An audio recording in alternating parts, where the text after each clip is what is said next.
Allahu Ekber, Allahu Ekber. Bugün bəşəriyyətə Allah Taala xilaskar kimi göndərmiş Hz. Muhammed Salavatullahın və nəvəsi İmam Cəfər Sadiq əleyhissalamın mövlud günüdür. Bütün İslam dünyası ilə birgə Gəncədə də Şah Abbas Cami məscidində mövlud mərasimi keçirildi. Peyğəmbər əleyhissalamın mövlud günü münasibəti ilə eyni zamanda Azərbaycan xalqını və Gəncə dindarlarını və alternativ televiziyanın tamaşaçılarını öz səmimi qəlbdən təbrik edirik və Allah Taala'dan Həzrət Muhammed sallallahu əleyhi və səlləmin mübarək və əzəmətli hörmətinə xalqımıza nailiyyətlər və torpaqlarımızın qayıtmasını arzu edirik.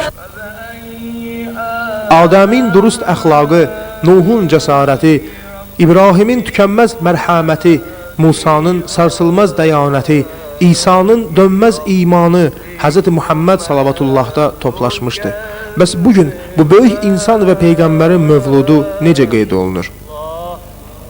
Azərbaycanlılar Muhammed Salavatullah'ın mövludunu indiki dövrə görə nisbətən qənaətbəxş qeyd edirlər. Peyğəmbər əleyhissalam mövludu qənaətbəxş keçirilir. Yəni maddi vəziyyətlə əlaqədar olaraq lazım olan tədbiri yerinə yetirə bilmirik. Özümüz məsəl üçün layiqincə qeyd eləyirik, ancaq mən fikrimcə dövlət üzrə layiqincə qeyd olunmur. Peyğəmbər mövludu bu cür aşağı səviyyədə keçirilir, məscid səviyyələrində keçirilir. Yaxşı olardı ki, şəhər səviyyəsində, ölkə səviyyəsində bu keçirilsin. Digər müsəlman ölkələrində bu mövludları yüksək səviyyədə, şən, hamılıqla keçirirlər.